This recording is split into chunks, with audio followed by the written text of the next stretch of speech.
शुरू करते हैं न्यू मानवा। शुरुआत में हमें एक पैलेस को दिखाया जाता है जो दूसरी दुनिया का कियन डायनेस्टी एम्परल प्लेस होता है।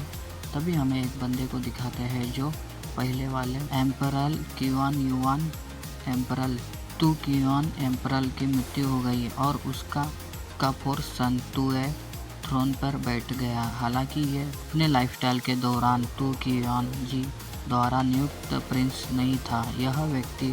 यह व्यक्ति अश्लील और लपट और धोखेबाज और पूरी तरह से हारा हुआ आदमी था।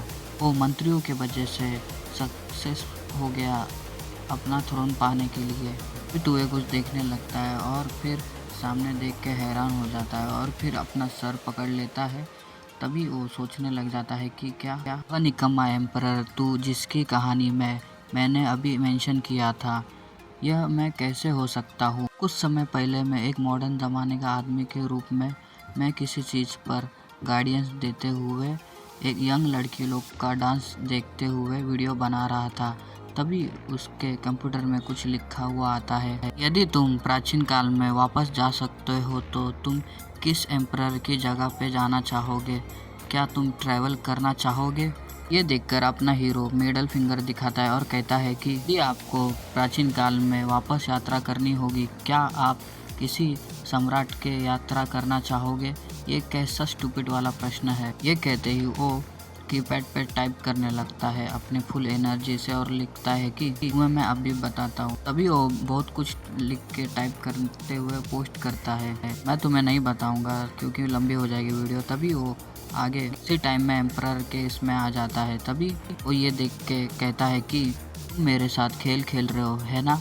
देखो यह कोई मजाक था, क्या आप इस पर गंभीर है? ये मुझे इस अज्ञात ताकियन डायनेस्टी ने मुझे धोखा दिया और इसमें कुछ ग्रैंड ओपनिंग के टाइम पे भेज दिया। तभी वो ग्लास आगे करता है और तभी एक हाथ पर उसके कड़ा रहता है। तभी वो कड़ा में से आवाज आता है कि सिस्टम अपनी खोज चालू कर दी है और इस देश की जानकारी हासिल कर रही है। हीरो अपना उसके पास देखने लग जाता है। तभी सिस्टम कहता है कि हेलो होस्ट, मैं आपकी एआई असिस्टेंट, क्या आप मुझे बेन कह सकते हो? ये देखने के बाद अपना हीरो हैरान हो जाता है और कहता है कि आखिर ये बेनिक्स क्या है? क्या आप मेरे साथ कोई चाल चल रहे हो? तभी सिस्टम कहता है कि ये सिस्टम होस्ट के सोचने से एक्टिव हुआ है। तभी सिस्टम आगे कहता है कि दो में कहे तो जब तक आप कियान डायनेस्टी को नष्ट होने देंगे, आप वास्तविकता में फिर से लौट सकते हो। चलो भी, मैं आपकी पूरी सहायता करूंगी। उसके बाजू में एक खूबसूरत लड़की रहती है। वो मन में उसको देखते हुए कहती है कि ये निकम्मा प्रिंस अचानक ऐसा क्या कर रहा था। तभी वो ये सिस्टम से कहता है कि कियान डायनेस्टी को डिस्ट्रॉय होने के बाद क्या मैं अपनी वर्ल्ड में वापस जा सकता हूँ? यह पहली बार है जब मैंने इस अजीब टाइम ट्रैवल सिस्टम के बारे में सुना। फिर वो लड़की फिर मन में सोचती है कि वह पहले मुझे देखकर मुस्कुराता था, लेकिन आज वो कुछ अलग महसूस हुआ। ये देखते ही झाओ शू के पास देखने लगता है। देखकर झाओ जो चौंक जाती है। तभी वो उसके पास देखता है और कहता है कि वह कौन है? क्या? तभी सिस्टम बताता है कि झाओ सुओ की गोद ली हुई बेटी है। झाओ जुओ ने तुए के निगरानी और नियंत्रण के अवसर बनाने के लिए उसे हरम में वाइफ के रूप में तुए को दे दिया है। तभी वो तुए उसको देखकर सिस्टम से कहता है कि मैंने गेम खेलने की तरह ही उसकी इंफॉर्मेशन और डाटा कैसा देख सकता हूँ। ये हम झाओ जुओ के सर के ऊपर देख सकते हैं जिसके इंफॉर्मेशन और पावर के बारे में बताया जाता है। तभी सिस्टम कहता है कि यह होस्ट को सिस्टम द्वारा दिया गया है।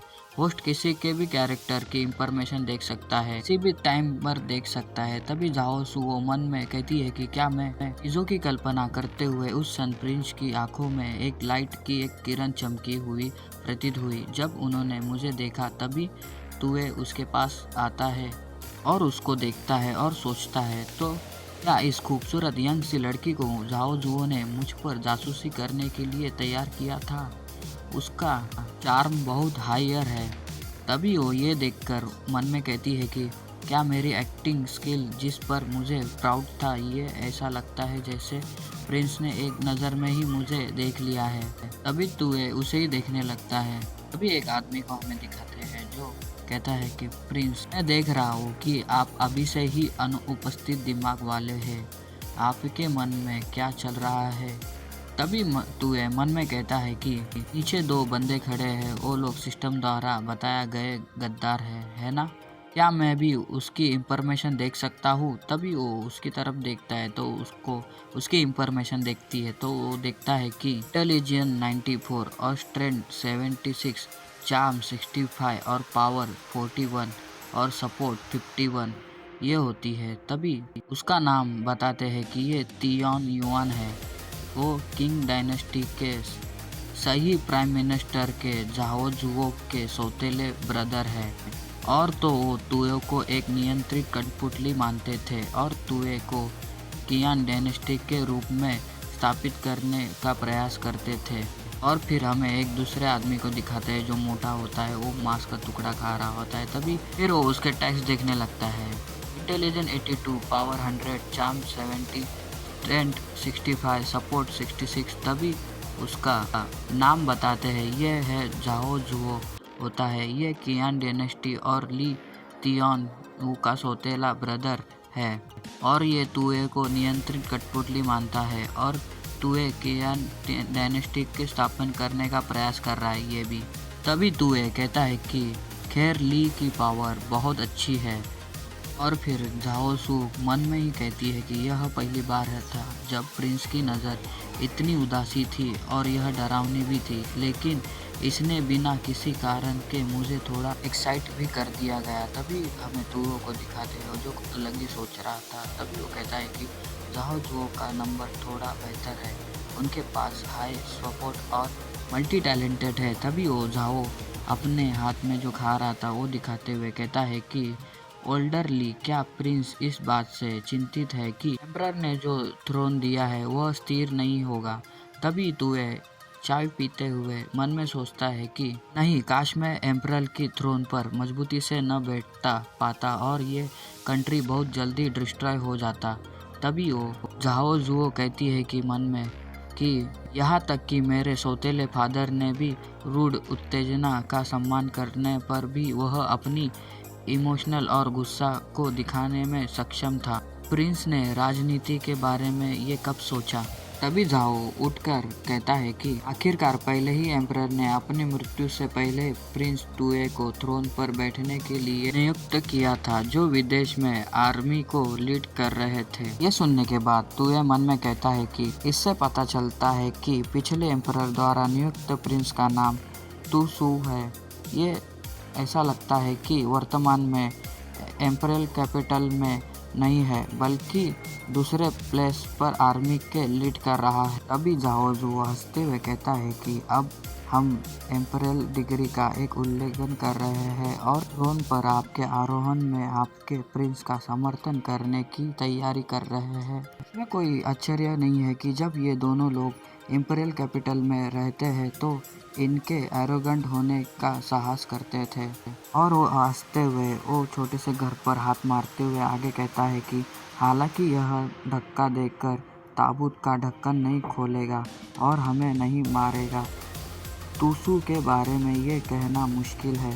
और फिर सीढ़ी चढ़ते हुए वो तुए के पास जाते हुए आगे कहता है कि वैसे भी पहले वाले एम्परर की मरने की खबर अभी तक नहीं फैली है। अभी वो अपने पास से कुछ जेट स्लिप जैसा निकालता है और उसको दिखाते हुए हंसते हुए कहता है कि ये वाली जेट सील जो कंट्रियों से होकर गुजरने वाली अब हमारे हाथ में है, इसीलिए बेहतर होगा कि पहले कार्रवाई की जाए और होली सील दे दी जाए। तभी तुए उसको देखने लगता है और तभी अपना झाओ आगे कहता है कि आइए तुसू को नीचे जाकर पहले एम्परर के साथ में जाने दे। तभी तुए कहता है कि यदि मैंने उनका योजना का पालन करता हूँ और तुसू को मारने के लिए एक एम्परल डिग्री जारी करता हूँ तो मैं थ्रोन सुरक्षित कर लूँगा, लेकिन कंट्री को न डिस्ट्रॉय करने का लक्ष्य मैं जल्दी हासिल नहीं कर पाऊँगा। मैं उनकी एक कठपुतली बनने के लिए तैयार रहूँगा।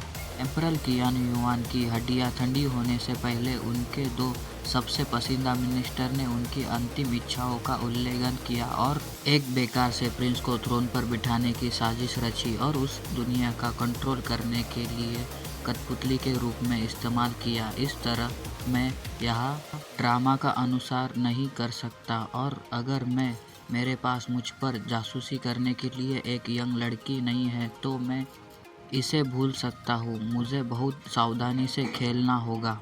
मैं ऐसे किसी ड्रामा के भाग के बारे में कभी नहीं सोचूंगा। मुझे क्या करना चाहिए। और इतने में ही वो उस सील के पास देखने लगता है जो जेट सील पे रहता है उसके पास। जाओ जो उनके हाथ में होती है। अभी तुम्हें उसके हाथ से वो जेट स्लीप छीन लेता है और कहता है कि तुम्हें क्या लगता है तुम मुझे कंट्रोल कर सकते हो। तभी जाओ हैरान होके चिल्लाने लग जाता है और कहता है कि ये तुम क्या कर रहे हो। तभी तुए मन में कहता है कि जब तक कियान मरेगा तब तक कियान डायनेस्टी डिस्ट्रॉय हो जाएगी। परफेक्ट, आओ मुझे मार डालो। और फिर जाओ कहते रहता है कि तुम ये क्या कर रहे हो। तुम क्या कर रहे हो। ये कहते ही ये एपिसोड यही खत्म होता है। मिलते हैं नेक्स्ट एपिसोड में और लाइक सब्सक्राइब और कमेंट कर देना। चलो मिलते हैं, बाय।